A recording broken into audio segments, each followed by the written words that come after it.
des moments conviviaux, de se retrouver le dimanche, de pouvoir prendre des nouvelles des uns des autres. Mais on est aussi là et avant tout pour louer Dieu. Et nous allons pouvoir commencer ce culte qui est notre troisième culte dans ces lieux et aussi un moment où nous voulons nous rappeler de ce que Dieu a fait. Et bon, vous savez, on est rentré en été, mais notre batteur qui va s'asseoir, en fait, ta place est là, quoi. Merci. Et hier, je ne sais pas vous avez vu qu'il a plu. Et même avant-hier, beaucoup de gens me disent, oh, mais en ce mois de juin, il pleut énormément. Je dis, mais en fait, la pluie, c'est aussi une création admirable de Dieu. Et aujourd'hui, nous voulons nous réjouir, nous rappeler que Dieu, il a fait des grandes choses. Et sans tarder, on vous invite à vous lever et à chanter ensemble en l'honneur de notre Dieu. Grande et merveilleuse sont toutes tes œuvres.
Hey! Et oui, les œuvres de Dieu sont grandes et nous éblouissent. Et le peu qu'on connaît nous pousse à dire que Dieu est grand. Il est infiniment grand.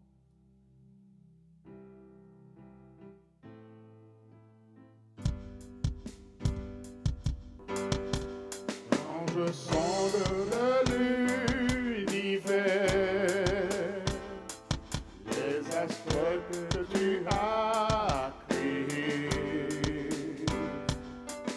les océans, les mers, tout me révèle ta majesté. Alors mon âme veut s'écrier de tout mon cœur, je veux chanter. Alors mon âme veut s'écrier de tout mon cœur. veux chanter. Oh Dieu, tu es infiniment grand, éternel puissant, roi majestueux. Oh Dieu, tu es infiniment grand, éternel puissant, roi majestueux.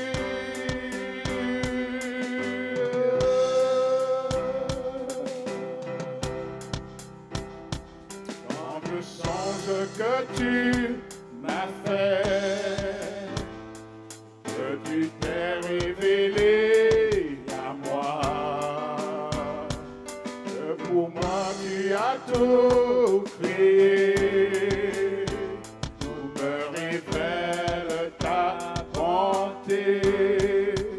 Alors mon cœur veut s'écrier de tout mon cœur. Je veux chanter, alors mon âme veut s'écrier de tout mon cœur.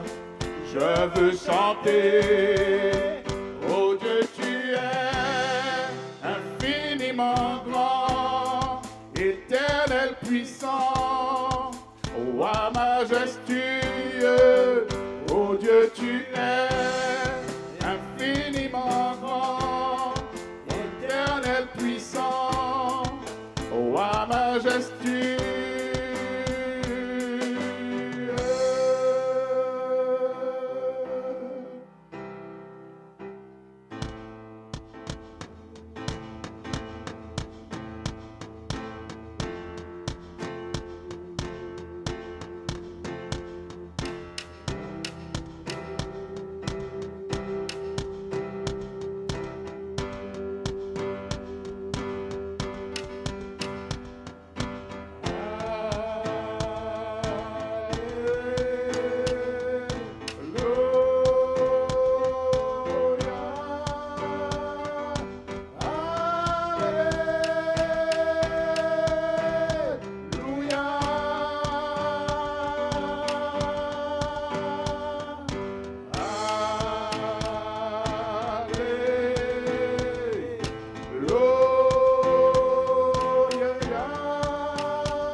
Majestueux, oh Dieu, tu es infiniment grand, éternel puissant, roi majestueux, oh Dieu, tu es infiniment grand, éternel puissant, roi majestueux, oh Dieu, tu es infiniment grand, éternel puissant, roi majestueux.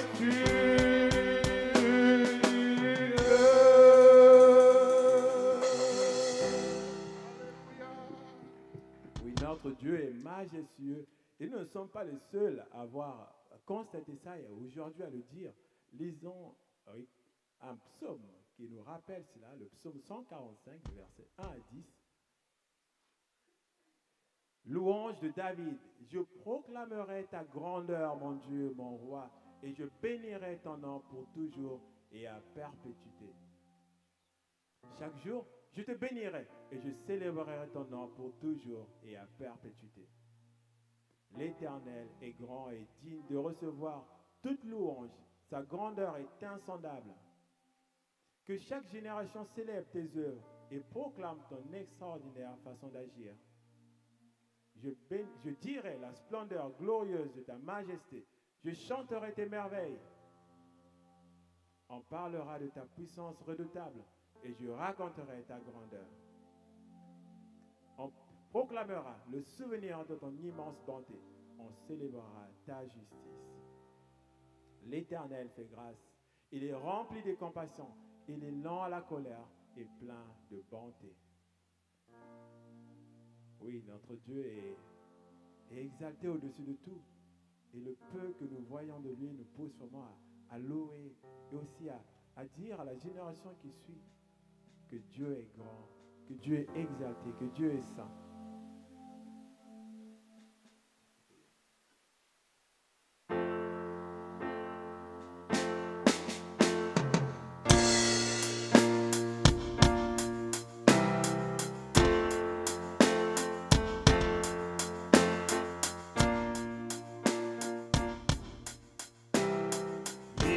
Exalté, le roi est au-dessus des cieux.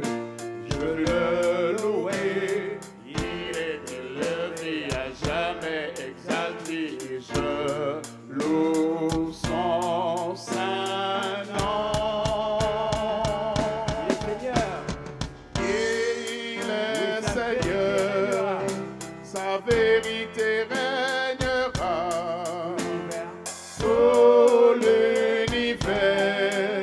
Se réjouit dans son saint nom. Il est exalté, le roi est au-dessus des cieux. Il est exalté, le roi est au-dessus des cieux.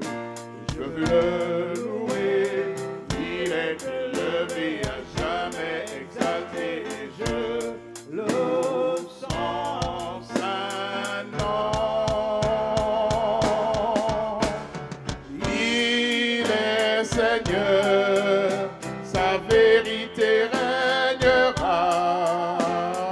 Tout l'univers se réjouit en son saint nom. Il est exalté, le roi est au-dessus des cieux.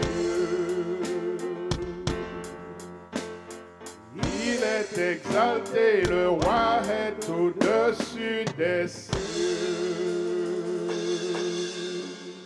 Notre roi est au-dessus des cieux. Et si aujourd'hui les gens contestent encore sa royauté, sa souveraineté, la Bible nous appelle à nous arrêter et à reconnaître que l'Éternel est Dieu. Et un jour, tout genou fléchira aussi devant Dieu.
Je suis l'Éternel Dieu, oui je suis l'Éternel Dieu.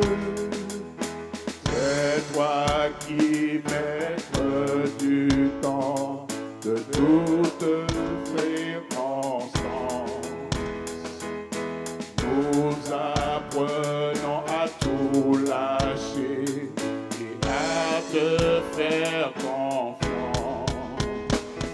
Tu formes en nous ton cœur et ta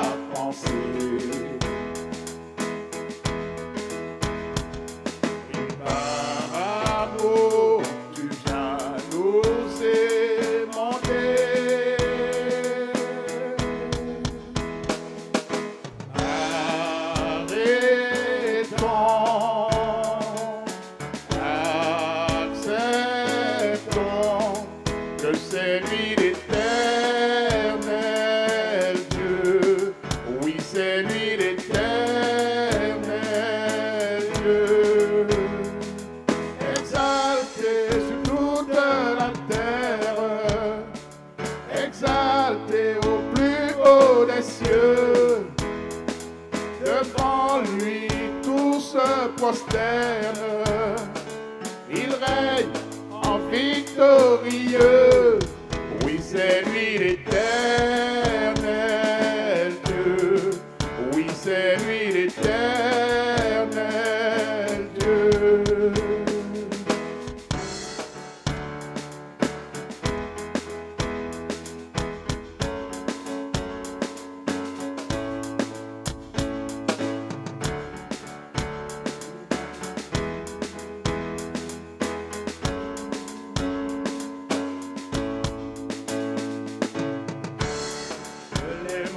Chancelle, que les mers se déchaînent,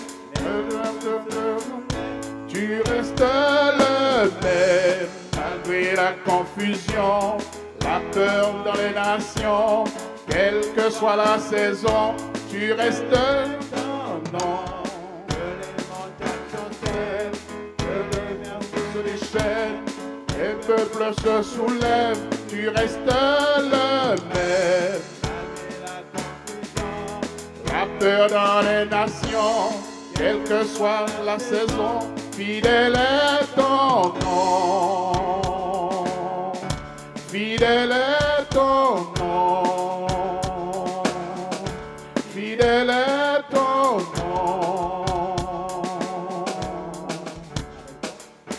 Arrêtons, acceptons que c'est lui l'éternel Dieu. Oui, c'est lui l'éternel Dieu. Oui, l'éternel, tu es le Dieu créateur. C'est toi qui as créé tout ce que nous voyons. Et notre être, notre corps est aussi ta création.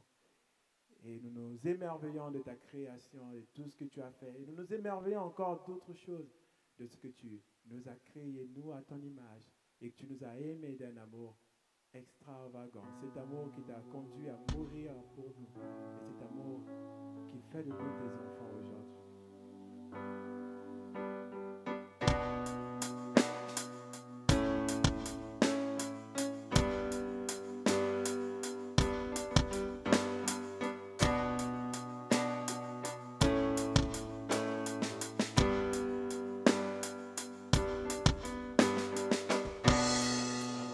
Premier mot, tu me connaissais déjà. Oh, tu es si bon envers moi. Avant mon premier souffle, tu mis ta vie en moi. Oui, tu es si tendre.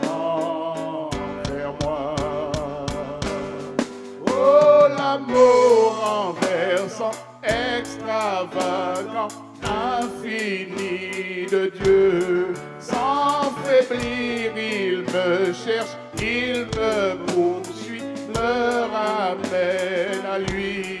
Je suis indigne et sans mérite, mais pour moi tu t'es livré.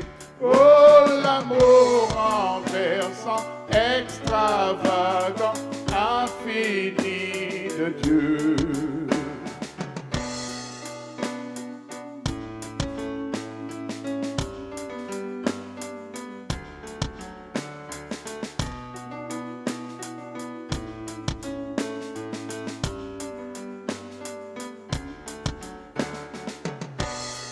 Te rejeter sans relâche, tu m'aimais.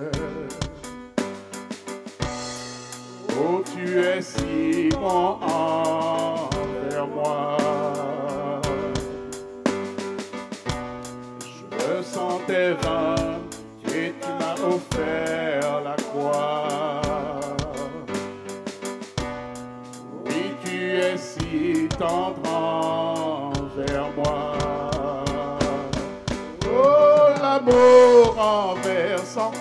extravagant, infini de Dieu. Sans faiblir, il me cherche, il me poursuit, me ramène à lui. Je suis indigne et sans mérite, mais pour moi tu t'es livré. Oh, l'amour renversant, extravagant, infini de Dieu.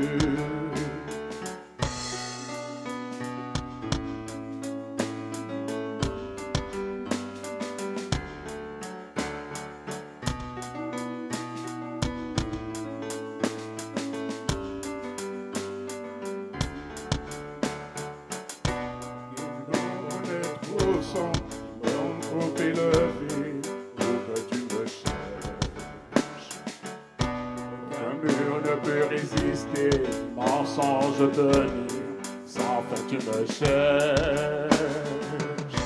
Aucun mur ne peut résister, ni mensonge de nuit, sans fin tu me cherches. Aucun mur ne peut résister, ni mensonge de nuit, sans fin tu me cherches. Aucun mur ne peut résister, ni mensonge de nuit, sans fin tu me cherches.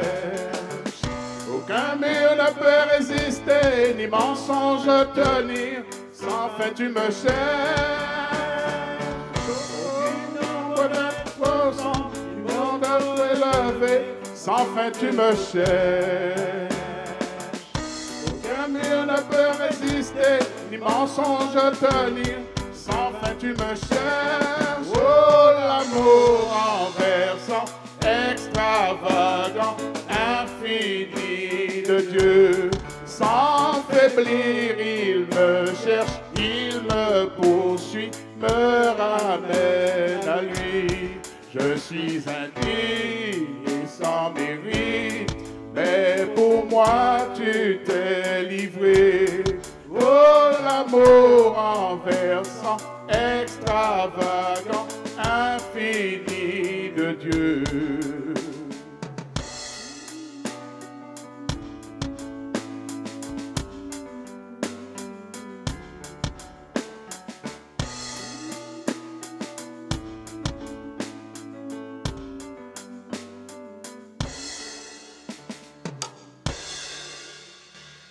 Passant un second temps de ce culte, nous allons pouvoir adresser des prières à Dieu et un cantique, un mot aussi d'encouragement, une parole de la Bible d'encouragement. Et sentez-vous libre en tout cas de pouvoir prier à haute voix pour que votre prière aussi soit entendue et que les autres aussi puissent s'associer à votre prière. Et sentez-vous libre aussi de chanter un chant ou de dire une parole, un verset de la Bible, un verset d'encouragement.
des gens qui ne te cherchaient pas.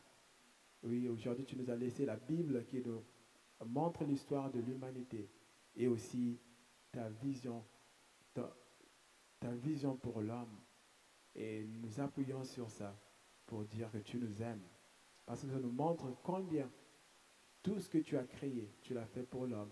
Et combien aussi tu as été prêt à te sacrifier pour pouvoir racheter l'homme de ses erreurs, pour pouvoir racheter les femmes aussi de leurs erreurs, racheter tous ceux qui ont été créés à ton image de leurs erreurs, en donnant Jésus-Christ à la croix mourir pour eux.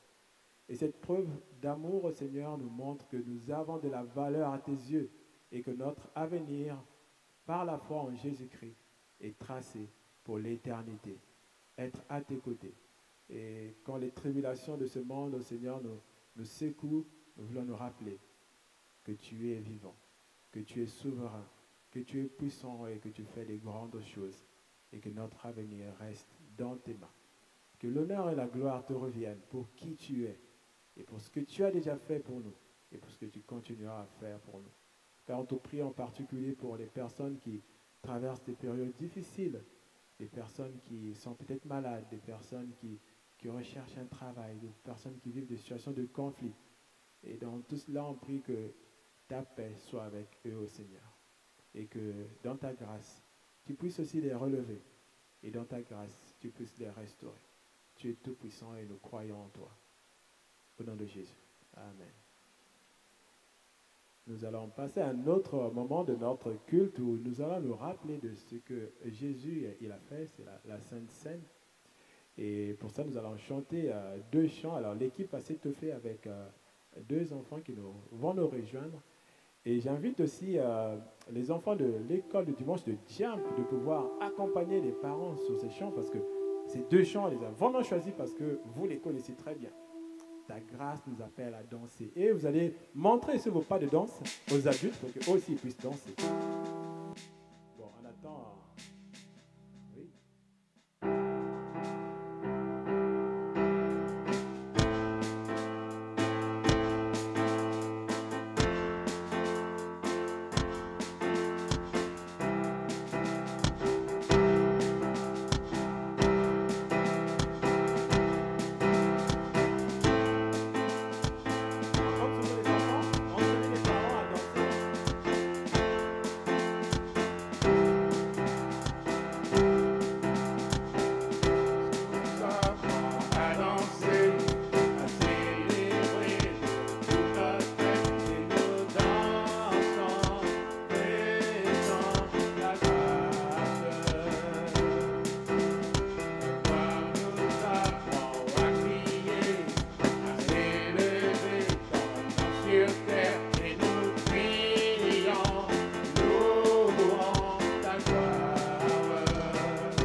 Merveille de ta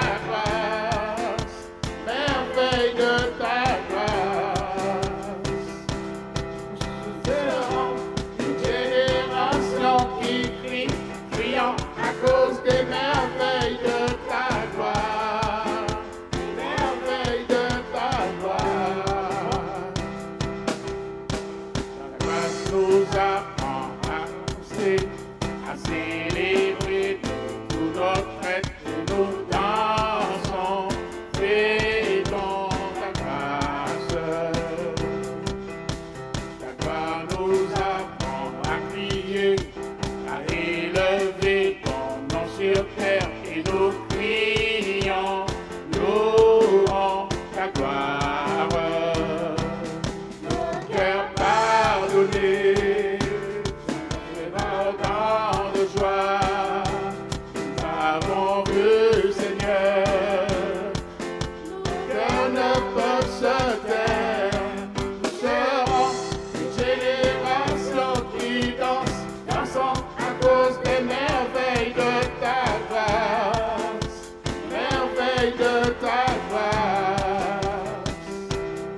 multitude qui crie, criant à cause des merveilles de ta gloire, merveilles de ta gloire. Amen. Oui. Et ce chant nous rappelle en tout cas la grâce que Dieu nous a faite, et parce que Christ est mort à la croix pour tous les hommes et pour toutes les femmes, pour qu'ils aient la vie éternelle. Et ce qu'on peut dire en retour à Jésus, c'est vraiment merci. Et on va chanter quelques strophes de ce chant avant de partager le pain et le vin qui représentent le corps et le sang de Jésus.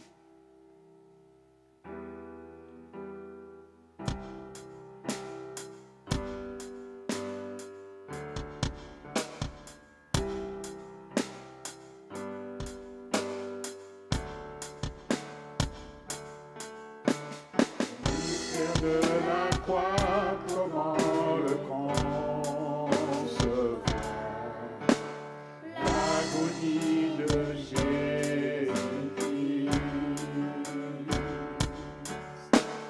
Toi, le Dieu très saint, tu nous donnes ton Fils. Toi, la coupe amère qui m'a franchi.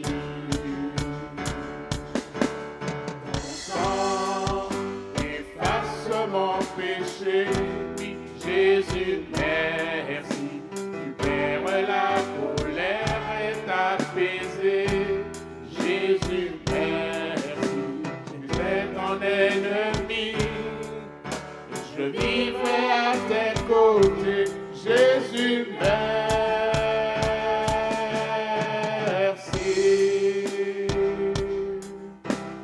Par ton sacrifice parfait, je viens à toi, accueilli comme un ami.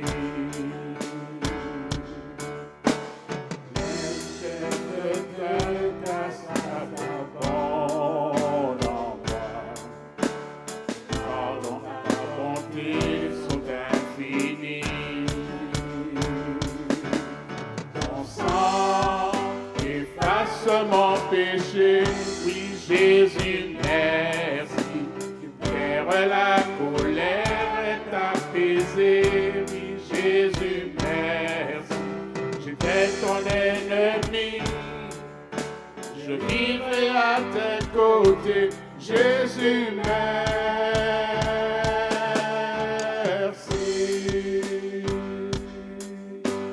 Sauveur de mon âme, je m'abandonne à toi.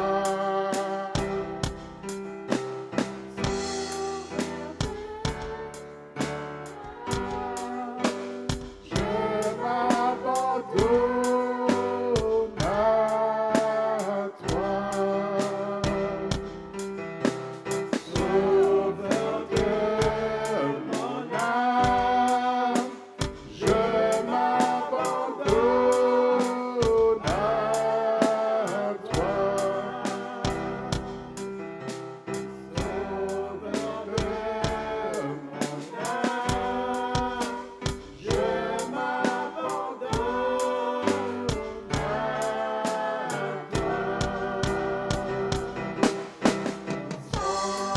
à toi. Efface mon péché, Jésus, merci.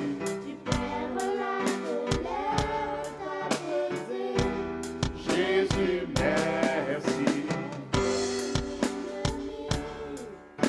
Je vivrai à tes côtés. Jésus, merci.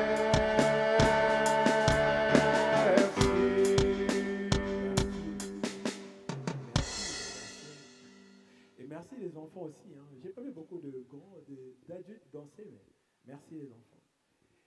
Et ce chant nous rappelle en tout cas ce que Jésus a fait pour nous et pour s'asseoir. Merci. Et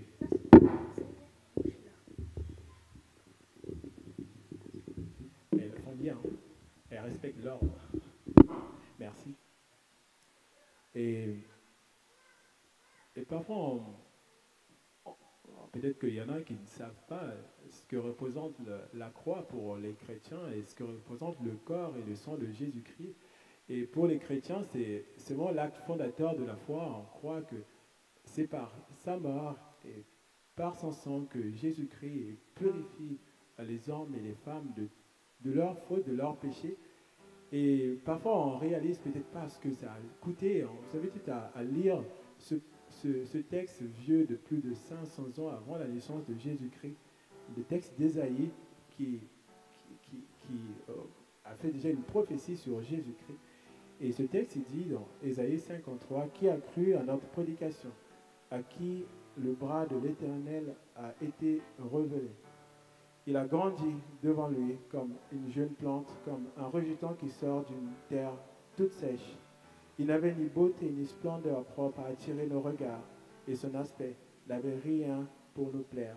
Méprisé et délaissé par les hommes, homme de douleur, habitué à la souffrance, il était pareil à celui face auquel on détourne la tête. Nous l'avons méprisé, nous n'avons fait aucun cas de lui. Pourtant, ce sont nos souffrances qu'il a portées, c'est de nos douleurs qu'il s'est chargé. Nous l'avons considéré comme puni, frappé de Dieu et humilié. Mais lui, il était blessé à cause de nos transgressions, brisé à cause de nos fautes. La punition qui nous donne la paix est tombée sur lui. Et c'est par ces blessures que nous sommes guéris. Oui, Seigneur, nous voulons reconnaître que ce sacrifice à la croix n'a pas été quelque chose de simple pour toi, Jésus-Christ. Tu as souffert dans ton corps. Ton corps a été transpercé. Ton sang a été versé. Non pas parce que tu étais coupable, mais parce que tu avais accepté cette mission que Dieu le Père t'avait confiée. Celle de mourir pour les hommes et les femmes qui étaient perdus sans ton sacrifice. Celle de donner ta vie pour donner la vie à quiconque croira en toi. Et en ce jour, Seigneur, pendant que nous partageons ce pain et ce vin, nous voulons le rappeler que c'est bien ton corps qui a été brisé. C'est bien ton sang qui a été versé. Pour que par la foi en toi, nous devenions enfants de Dieu. Et tu nous invites aussi, peu importe nos fautes, peu importe la gravité à nos yeux de nos péchés, tu nous invites à croire que ton sang est suffisant pour nous purifier et nous laver de tout péché. Que l'honneur et la gloire te reviennent pour ce que tu as fait. Au nom de Jésus. Amen. L'équipe va passer avec les éléments et pendant ce temps, si vous avez, vous pouvez prier. On invite vraiment toutes les personnes qui ont mis leur confiance en Jésus-Christ, ceux qui reconnaissent Jésus comme Seigneur et Sauveur, de pouvoir partager ensemble ce pain et ce vin, en fait, ce jus de raisin. Et pour ceux qui n'ont pas encore fait ce choix, qui se posent encore des questions, vous avez aussi la possibilité de voir les responsables de l'Église pour pouvoir en parler. Et c'est vraiment quelque chose qui est offert, accessible à tous. Et pour cela, il faut croire en Jésus-Christ.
grâce à notre pasteur pour les annonces et aussi la prédication.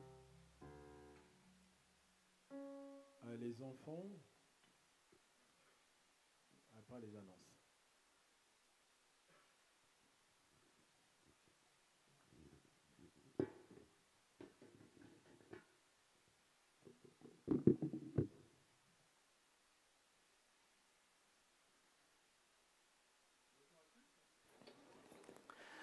Soyez les bienvenus si vous venez pour là ou les premières fois. On est content de pouvoir être ensemble pour adorer Dieu.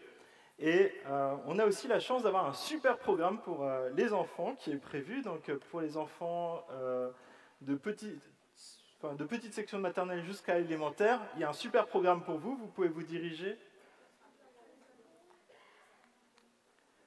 D'accord, je fais d'abord les annonces. Mais en tout cas, il y a un super programme pour vous après les annonces. Voilà. Donc Christopher, si tu veux bien projeter. Donc cette semaine, nous aurons les groupes de maison qui se tiendront mardi et jeudi. Et donc ça sera mardi à Forges et jeudi à Veneux et Vulaine. Et j'invite Nadia à s'approcher pour donner des nouvelles de Nicole.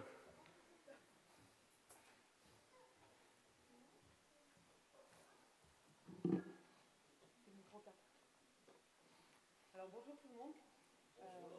On est vraiment très encouragés d'avoir reçu des nouvelles de Nicole. Encouragés et puis un petit peu attristés.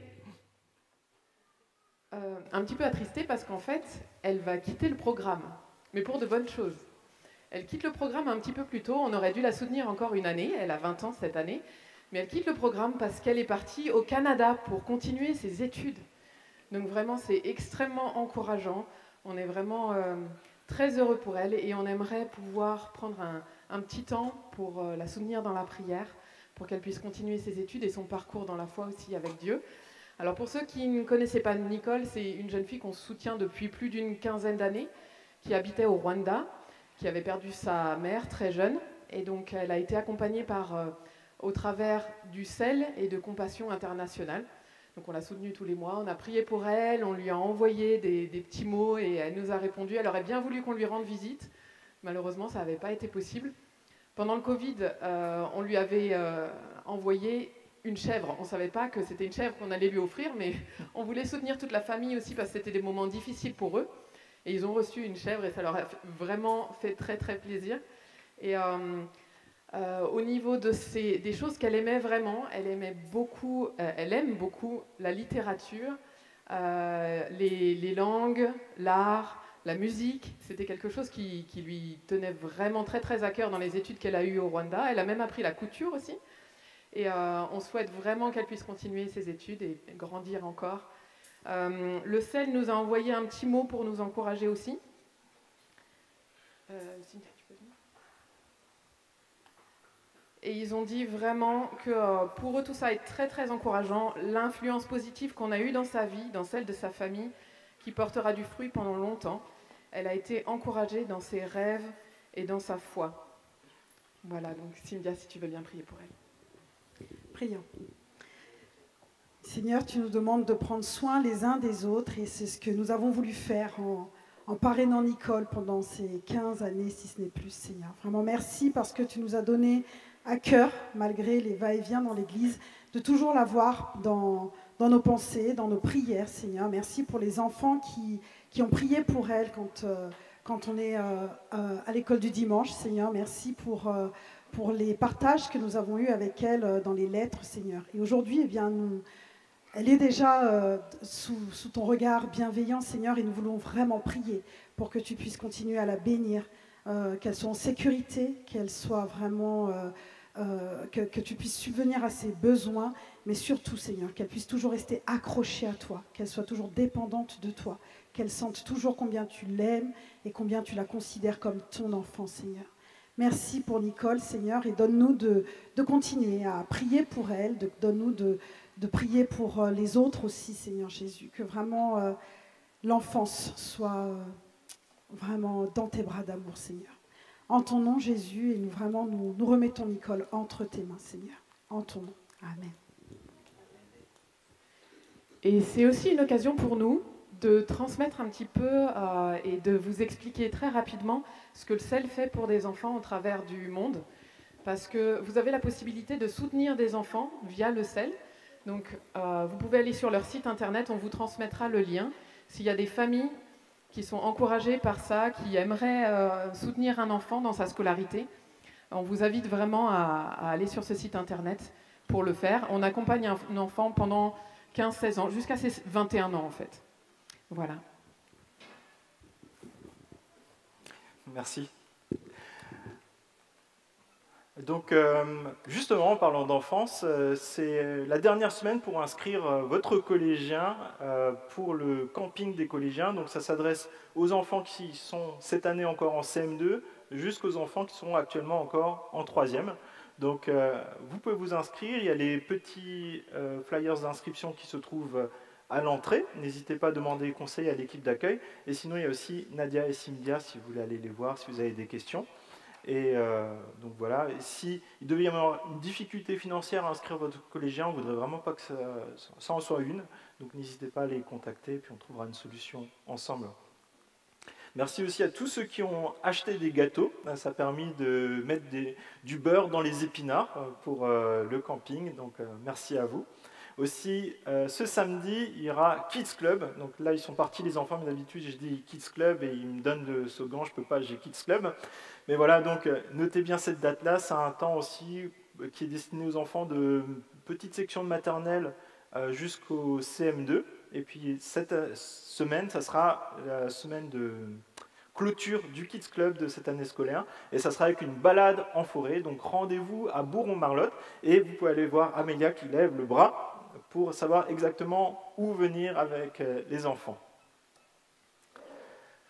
Aussi, ce samedi, on aura un temps pour découvrir notre église locale. Donc, si vous venez depuis quelques semaines, quelques mois, ou même si c'est la première fois, n'hésitez surtout pas à y participer. Et par contre, ça se fera sur inscription pour faciliter un peu la chose. Et vous pouvez aller voir Lydiana, qui notera vos inscriptions. Lydiana, tu peux faire... voilà. Donc, ça sera samedi, ici, de 14 à 16 h.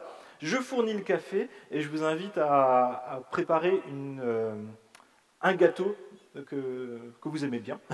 Comme ça, on pourra le partager, puis ça sera un temps convivial qu'on pourra vivre ensemble. Ça sera l'occasion de pouvoir découvrir l'histoire de l'Église, mais aussi de pouvoir poser vos questions. Donc c'est vraiment un temps de qualité qu'on veut vivre ensemble. Donc ça se déroulera ici. C'est la dernière semaine aussi pour la vente des confitures à destination de l'école du Bon Berger au Togo. Donc profitez-en. Christopher, donc ça c'est fait. Et dimanche prochain, nous avons la joie d'avoir un culte de baptême. Donc vraiment, merci Seigneur pour les vies transformées, des vies données à Christ. Et donc n'hésitez pas aussi à inviter des amis. Et à l'issue de ce temps de culte de baptême, nous aurons un temps d'apéritif festif pour célébrer encore ce que Dieu fait dans notre vie, dans notre Église. Et aussi, ça sera l'occasion de clôturer ensemble ce temps de reconnaissance aussi pour tout ce que Dieu a encore fait durant cette année scolaire dans nos familles et dans notre Église. Aussi, n'oubliez pas que nous avons toujours le défi chaise qui est en cours, donc n'hésitez pas aussi, si vous avez des questions, à demander à l'équipe d'accueil qui pourra vous renseigner, mais le principe c'est de pouvoir faire un don spécifique pour qu'on puisse avoir un nombre de chaises qui permettent de faire le culte facilement. Aussi, si vous souhaitez soutenir votre église locale, n'hésitez surtout pas aussi à utiliser le tronc qui se trouve là, à l'arrière de la salle, ou les informations qui se trouvent sur le site internet. Mais comme toujours, c'est une façon aussi d'adorer Dieu et de lui rendre une partie de ce qu'il nous donne.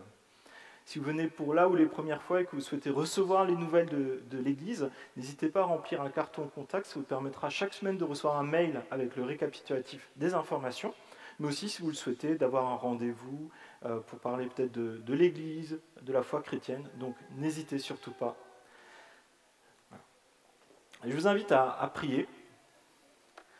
Merci Père, je te remercie de cette journée que tu nous donnes, cette journée aussi où nous voulons, dans ce temps de culte, être à ton écoute, t'adorer, mais aussi t'écouter, pour te dire que tu es notre Dieu, que tu es la lumière qui nous éclaire sur notre sentier au quotidien. Et je te prie, s'il te plaît, que tu puisses parler à chacun d'entre nous durant ce temps de message, ce temps où on ouvre ta parole ensemble. Amen.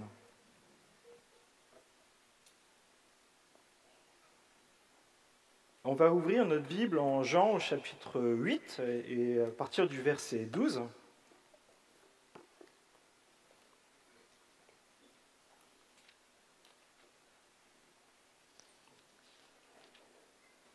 Donc si vous avez la même Bible que moi, ça marche seulement si vous avez la même Bible que moi, c'est la page 694. Jean chapitre 8, verset 12. Mais avant ça, je m'adresse à tous ceux qui ont déjà eu un problème avec leur voiture. Quelqu'un a déjà eu un problème avec sa voiture? Ah oui. Ça vous est déjà arrivé de commencer à rouler, puis de remarquer que vos feux ne fonctionnent pas alors qu'il fait nuit noire et qu'il n'y a aucun lampadaire? Ça vous est déjà arrivé? Ah, je ne suis pas le seul.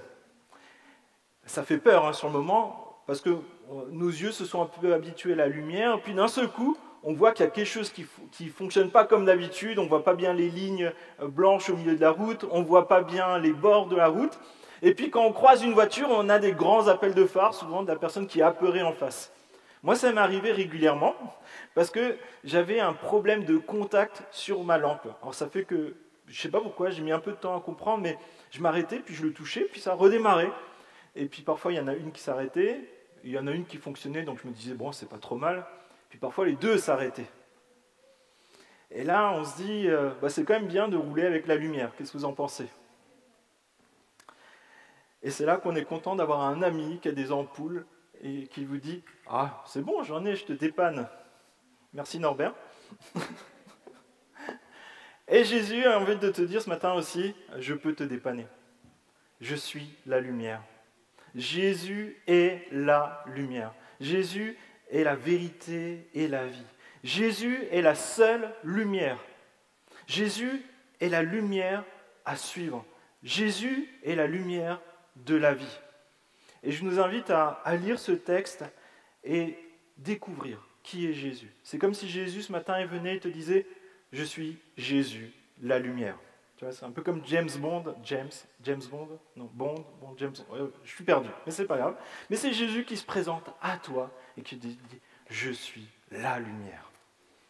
Jean, chapitre 8, verset 12, Jésus leur parla de nouveau et il dit, je suis la lumière du monde. Celui qui me suit ne marchera pas dans les ténèbres, mais il aura au contraire la lumière de la vie. Amen. Et ça, c'est une promesse, mais c'est aussi la présentation de Jésus-Christ, notre Seigneur, notre Sauveur, cet ami fidèle, celui qui sera chaque jour à nos côtés. Et Jésus est la seule lumière. Je suis la lumière du monde. Jésus se trouve, au moment où il dit « Je suis la lumière du monde », il se trouve dans le temple de Jérusalem, au moment d'une fête qui s'appelle la fête des tabernacles. C'est-à-dire que tout le monde habite dans des tentes à ce moment-là, et c'est un temps de réjouissance qui rappelle la sortie du pays d'Égypte. Et au moment où Jésus dit ces phrases, il se trouve certainement à côté de 4 énormes chandeliers qui se trouvent dans la cour. Et dans le fait d'allumer ces chandeliers, ça rappelle une vérité biblique qui se trouve dans Exode, au chapitre 13, verset 21, et qui nous rappelle que l'Éternel Dieu était avec le peuple durant la sortie d'Égypte. L'Éternel allait devant eux le jour dans une colonne de nuée pour les guider dans leur chemin, et la nuit dans une colonne de feu pour les éclairer, afin qu'ils marchent jour et nuit. La colonne de nuée ne se retirait pas de devant le peuple pendant le jour, ni la colonne de feu pendant la nuit.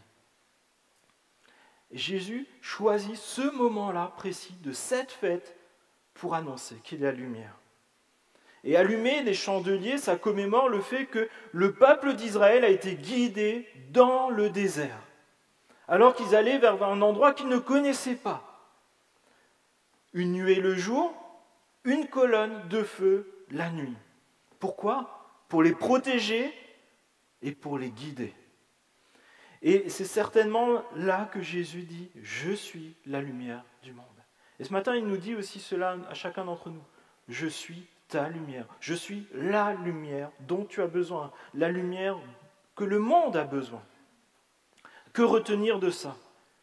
Jésus est la seule lumière dont le monde a besoin. La seule. Jésus est le soleil de ta vie. Il n'y a pas deux soleils, tu n'en as qu'un.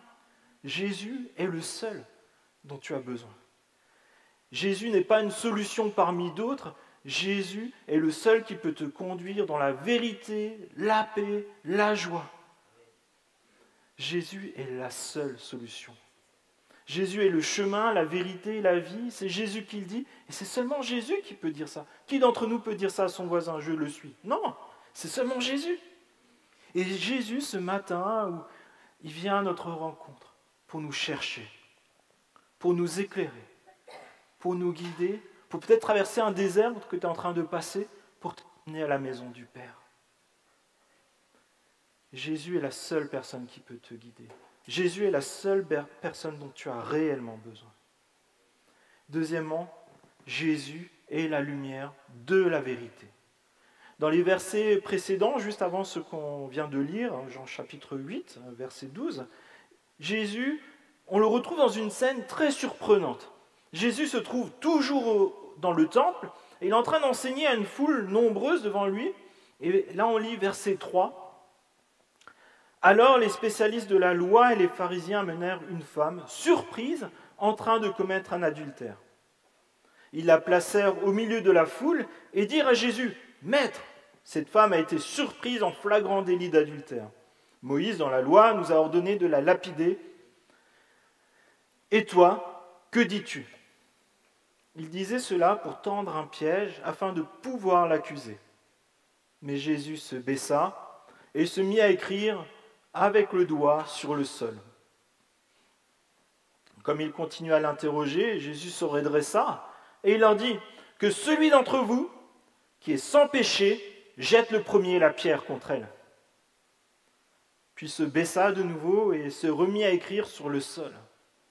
Quand ils entendirent cela, accusés par leur conscience, ils se retirèrent les uns, un à un, à commencer par les plus âgés jusqu'au dernier. Mes amis, Jésus connaît nos cœurs. Jésus révèle la vérité. Il n'y a pas d'obscurité en Jésus. On ne peut pas mentir à Jésus. On ne peut pas emmener Jésus là où nous on veut. C'est Jésus qui nous emmène dans la vérité. C'est lui qui sait interpeller nos consciences. Et ce matin, je pense qu'il interpelle nos consciences pour que chacun d'entre nous, nos actes, nos paroles et nos pensées se rapprochent de ce que Dieu désire pour nous. Que nous connaissions Jésus pour qui il est vraiment. Pas le Jésus qu'on s'est imaginé, pas celui qu'on voudrait emmener là où ça nous arrange, mais ce Jésus qui nous dit « Viens, suis-moi, je suis la lumière de la vie ».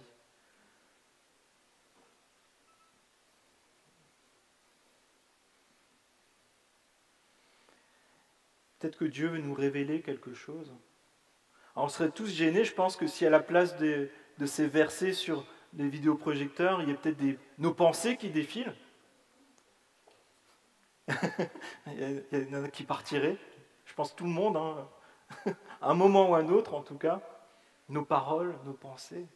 Et des moments, je pense qu'on en aurait honte. Chacun d'entre nous. On serait honteux. Ceux qui ont vécu ces personnes, Dieu leur a dit à un moment, « Qu'est-ce que vous faites? Vous accusez Dieu? Vous mentez alors que je suis venu vous apporter la vérité. » Ça nous rappelle à chacun d'entre nous, qu'on soit chrétien ou pas, que Dieu est saint. Qu'on ne peut pas jouer avec ça.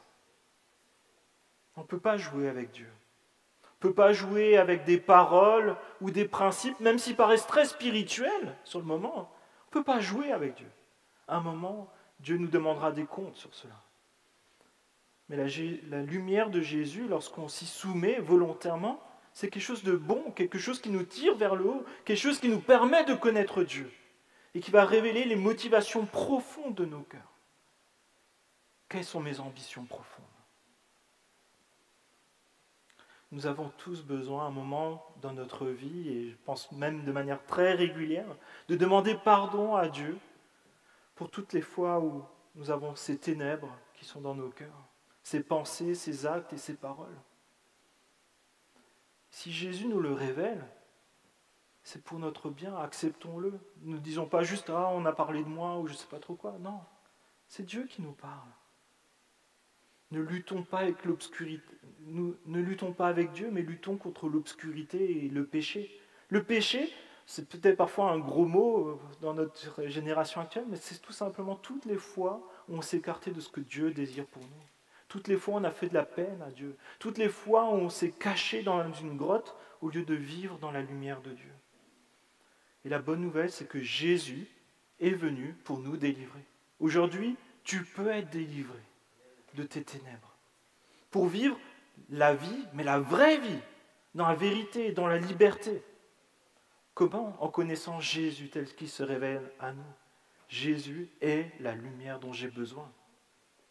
Jésus est l'incarnation même de la vérité. Et ce matin, qu'est-ce que Jésus révèle à mon cœur?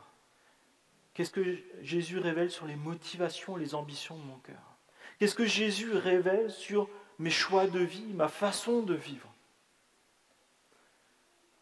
Je nous invite vraiment à ne pas sortir de ce lieu, peut-être à prendre un temps à la fin du culte, mais de se dire, mais qu'attend Jésus de moi? Qu'est-ce qu'il veut me dire aujourd'hui? Est-ce que Jésus est la seule lumière dans ma vie? Et Jésus continue et il nous dit, je suis la lumière que tu dois suivre. Celui qui me suit ne marchera pas dans les ténèbres. Ça, c'est une promesse. Et nous avons besoin de connaître Jésus pour vivre une vie lumineuse. Alors, je ne sais pas si vous avez déjà entendu parler de ça, mais dans les pays d'Europe du Nord, comme par exemple la Suède, c'est compliqué de passer l'hiver. Le temps de luminosité n'est pas très important et il y a ce qu'on appelle les troubles d'affection saisonnière, affectifs saisonniers. Et j'ai trouvé ce témoignage d'une jeune femme qui s'appelle Liv et qui a 23 ans. Tous les hivers, quand les nuits s'allongent, je commence à me sentir déprimé. Je me sens très, très fatigué, comme si toute mon énergie avait quitté mon corps. Et l'article continue, cette jeune Suédoise est victime tous les hivers d'un trouble affectif saisonnier. Cette pathologie est liée à un manque de lumière et toucherait 5% des habitants des pays nordiques. Beaucoup de suicides sont liés tout simplement à un manque de lumière dans ces pays-là. C'est affreux. Et c'est pour ça qu'il y a des luminothérapies, il y a des grands hangars qui sont installés avec beaucoup de lumière, et puis c'est pour vraiment prendre le plein de vitamine D, prendre le plein de lumière. Et je crois que nous aussi, nous en avons besoin. Nous avons besoin d'une luminothérapie de Christ. Là, toutes les lumières auraient pu s'allumer, mais... Ouais, on a besoin de Jésus dans notre vie, on a besoin de la lumière de Christ. Nos yeux, comme quand moi je roulais dans cette voiture, ils peuvent s'habituer à l'obscurité, mais ce n'est pas pour ça qu'on a été créé. On n'a pas été créé par Dieu pour vivre dans les ténèbres. Lorsqu'on vit dans les ténèbres, ça peut marcher un temps. On peut faire avec un temps, mais tu n'es pas créé pour ça. Ce n'est pas normal. Nous sommes créés par Dieu pour refléter la gloire de Dieu. C'est écrit dans la première page de la Bible. Être à son image. Et plus nous vivons ce pourquoi Dieu nous a créés, mieux nous nous portons. Et ce matin, Jésus veut que tu te portes bien. Sans Jésus, on souffre spirituellement. Même si on ne le reconnaît pas, tu souffres spirituellement d'un trouble spirituel si Jésus n'est pas la lumière de ta vie. Et il y a des répercussions sur tout ton être, physique, moral, spirituel. Mais la différence avec un trouble affectif saisonnier, c'est que le trouble affectif saisonnier, il est saisonnier. Quand le printemps arrive, il y a plus de lumière et ça va mieux. Mais si, avec Christ, ça ne va pas juste être... Parfois on se dit, ouais, ça ira mieux dans quelques semaines, j'aurai ci et ça, j'aurai des vacances, j'aurai telle personne qui va m'aider pour telle chose. Ça ne résoudra pas ton problème spirituel. Prends-en conscience. Si tu veux sortir de ce trouble spirituel, tu as besoin de Jésus. Et il faut aussi savoir que nous sommes tous dans les ténèbres. Depuis notre jeune âge, sans exception. Nous avons tous besoin de la lumière de Christ pour nous éclairer. Et c'est un choix que l'on fait à un moment dans notre vie et qu'on va célébrer dimanche prochain par les baptêmes. Mais chaque jour, on a besoin de dire « Je veux continuer de vivre dans ta lumière. Je veux suivre Jésus. » Ça consiste à passer des ténèbres à la lumière. Et ça nécessite déjà de prendre conscience qu'on est dans les ténèbres. Et ça nécessite de prendre conscience qu'on a besoin de Jésus, que c'est la seule lumière. Et Jésus en parle en Jean, chapitre 3, verset 17. Dieu, en effet, n'a pas envoyé son Fils dans le monde pour qu'il juge le monde, mais pour que le monde soit sauvé par lui.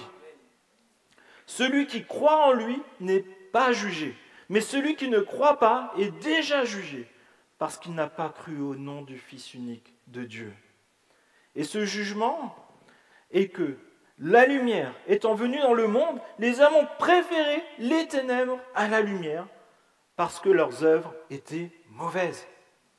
Car quiconque fait le mal est la lumière. C'est le verbe haïr. Et ne vient pas à la lumière, de peur que ses œuvres soient dévoilées. Mais celui qui agit selon la vérité vient à la lumière, afin que ses œuvres soient manifestes, parce qu'elles sont faites en Dieu. Ce matin, j'ai envie de te dire, ne te cache pas. N'aie pas peur. Dieu te cherche. Ne laisse pas un orgueil mal placé te priver de cette relation avec Dieu, avec ton Créateur.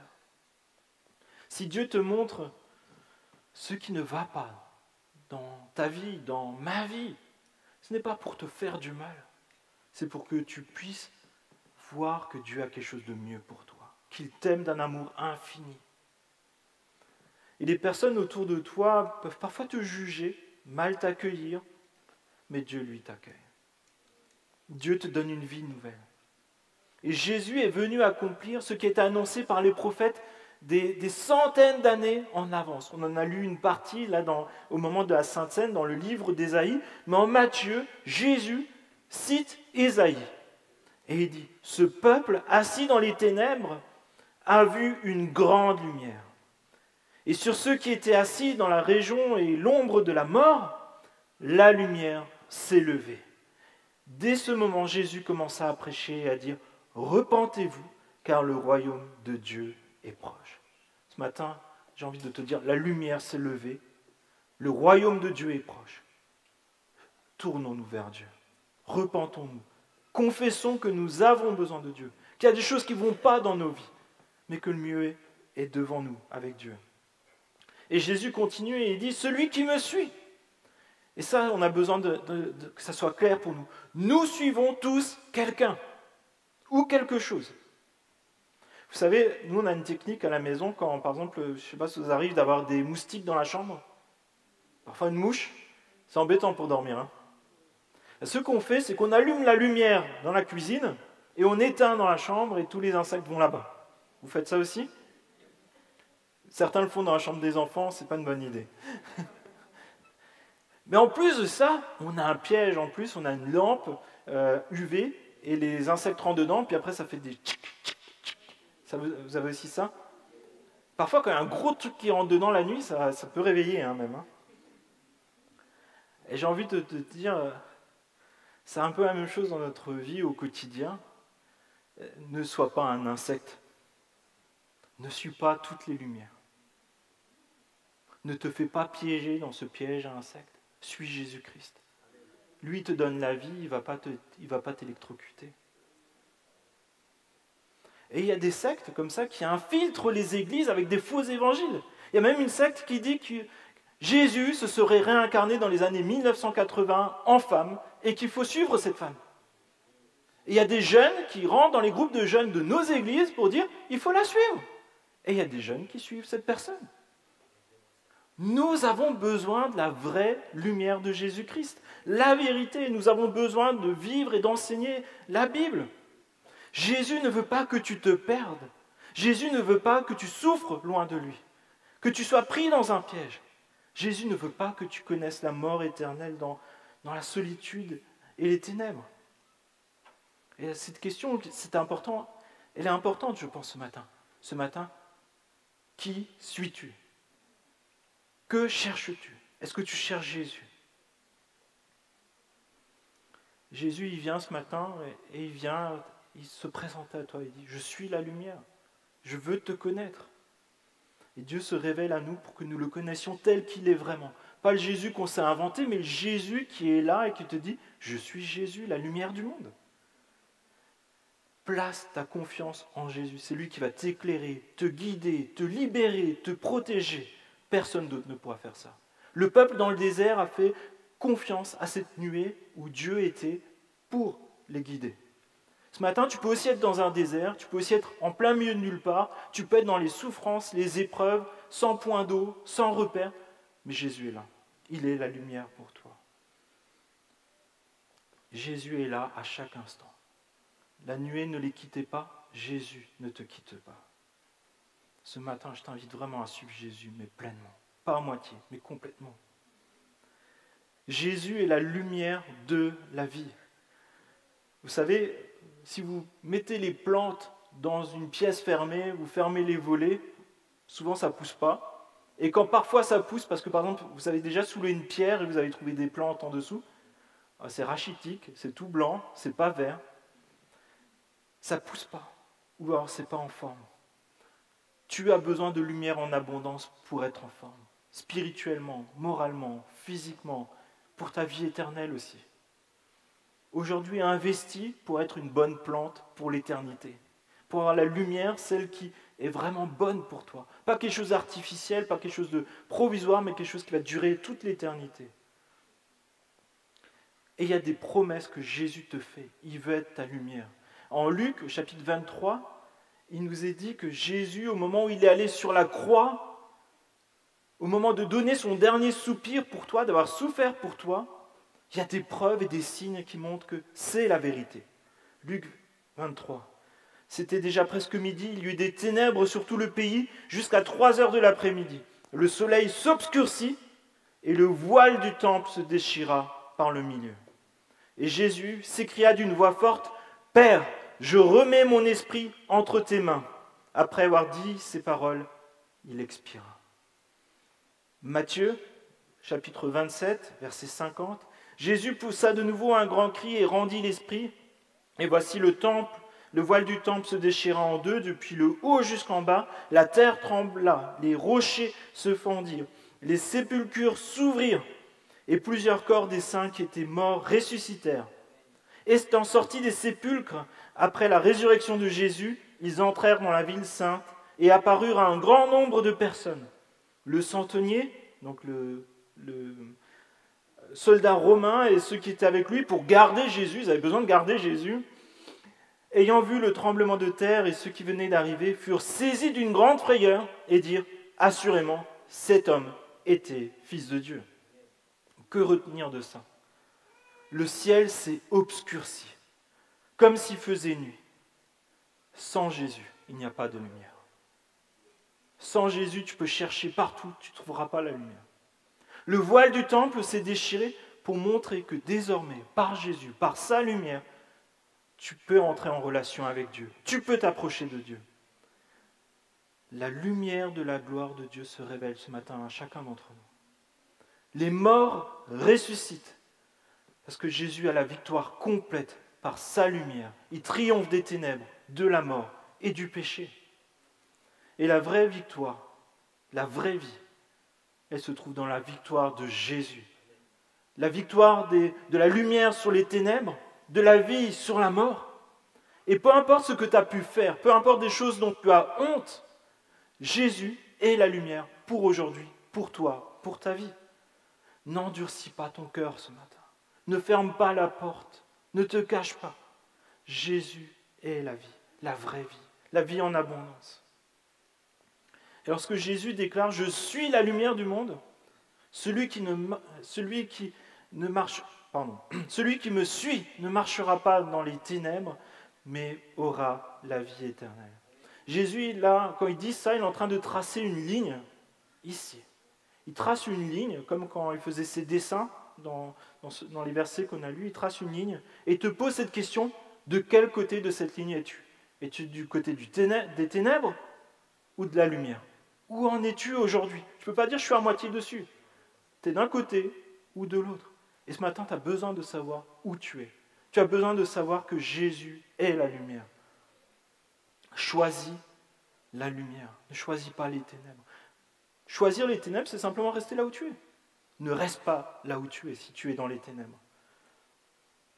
Vous savez, nous, le matin, Nadia, elle a une façon de nous réveiller, toute la famille. On a les volets électriques, elle appuie sur un bouton, tout s'ouvre. Et on est à la lumière. Et là, tu as deux choix. C'est te lever avant que Nadia arrive, ou alors tu es parfois tenté à mettre la couette par-dessus, vous savez, ça donne un peu l'impression qu'il fait encore un peu nuit. Mais il fait jour. Tu peux te cacher sous la couette, il fait quand même jour. Tu peux te cacher sous une couette, Jésus est quand même la lumière de ta vie. Tu en as besoin. Réveille-toi. Donne ta vie à Jésus. Marche dans la vérité. Marche dans la victoire de Jésus. Mes amis, ne partons pas de ce lieu sans confesser que Jésus est ma lumière, que Jésus est la vérité et la vie. Peut-être tu l'as confessé pour toi, tu acceptes Jésus, mais aujourd'hui je t'invite vraiment à marcher aussi dans cette lumière, dans cette vérité, de le dire publiquement. De le dire publiquement, peut-être par le baptême, si tu ne l'avais pas encore fait. De dire, Jésus est ma lumière, Jésus est ma vérité, je veux suivre Jésus. Je ne suis pas un insecte qui se perd sur toutes les lumières. Je suis un disciple de Jésus qui le suit fidèlement, même si ça me coûte. Je t'invite vraiment, si tu ne l'as pas fait, à le faire. C'est quelque chose de précieux pour toute ta vie. Et je vous invite à prier.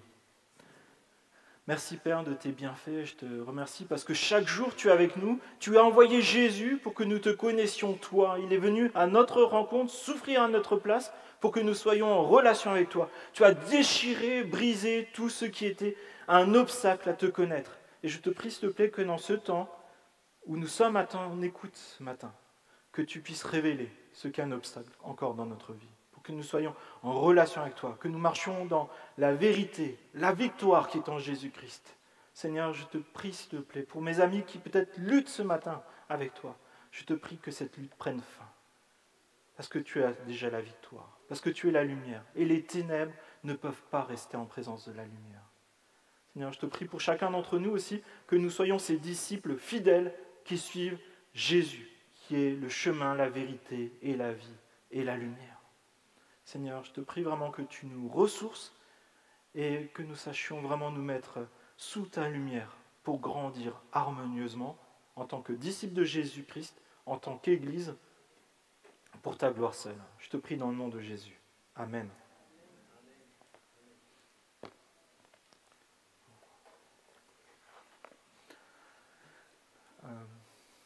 Je pense qu'on va s'arrêter là comme on avait passé. En tout cas, je vous invite vraiment à saisir cette lumière que Jésus nous donne et à la vivre dans le quotidien. Et je vous souhaite encore un excellent dimanche après-midi. N'hésitez pas aussi à vous nourrir avec les livres qui sont à 40% encore aujourd'hui pour certains. C'est peut-être l'occasion d'approfondir la vie de disciple de Jésus, qu'est-ce que ça veut dire dans notre quotidien pour suivre Jésus fidèlement. Je vous souhaite un bon dimanche et puis n'hésitez pas aussi encore à discuter ensemble et il y a aussi encore de quoi se désaltérer. Et puis n'oubliez pas aussi de vous inscrire pour samedi. Bon dimanche.